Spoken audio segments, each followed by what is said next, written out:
Hey guys, I am back with another video and this time mag-unboxing tayo ng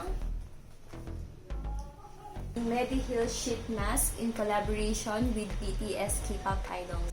By the way guys, I got this gift because I joined in their giveaway in their Instagram account, and if you want to follow them guys, I will be linking them down below para ma-visit nyo yung kanilang Instagram page. So if you want to see what's inside of this box, please keep on watching.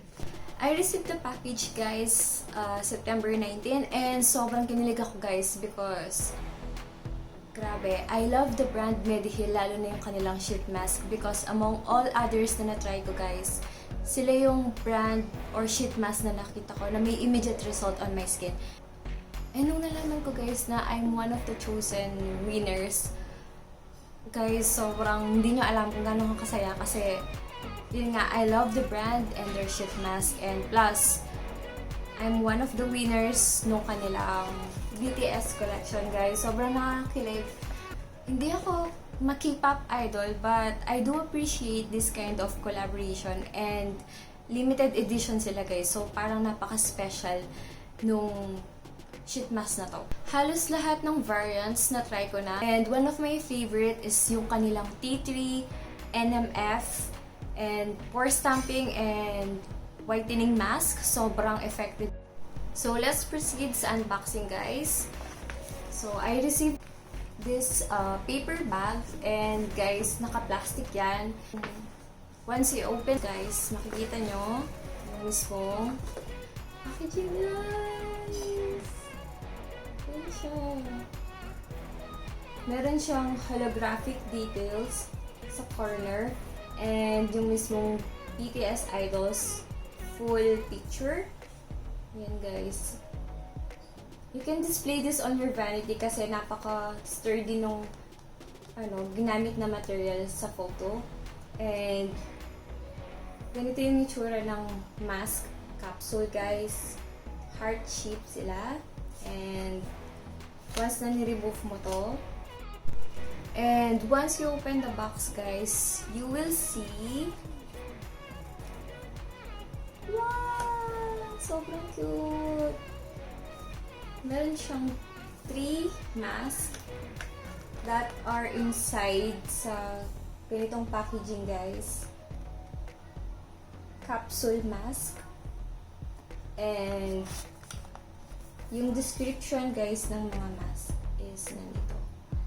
I already took them out of the box guys kasi nahuhulog sila. But ganito yung kanilang itsura guys. Napaka-cute! Sobrang cute nila guys.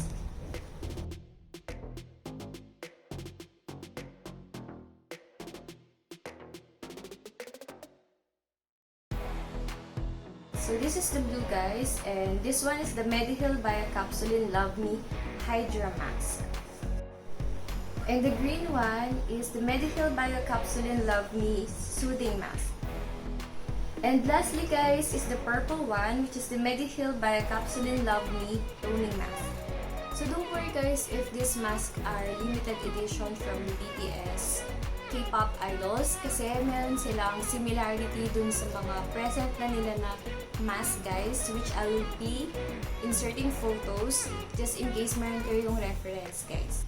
So let's open one guys because I will be using this later on. So I choose the green one and open natin siya. So this is how it looks like guys. Ito yung sheet mask. It is already soaked.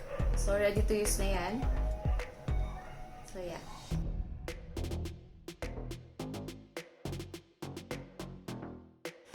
So that's it guys for my unboxing of this limited edition BTS capsule mask, and hope na nag-enjoy kayo guys and kinilig din like me, and I do recommend this mask guys, and please do visit Watson's because available sila doon, and to all SF department stores. If hindi ka pa nakasubscribe, please do subscribe to my channel, and don't forget to like, share, comment. Ring mo na din yung notification bell para lagi kang updated on my future videos. See you again guys on my next video. Bye-bye!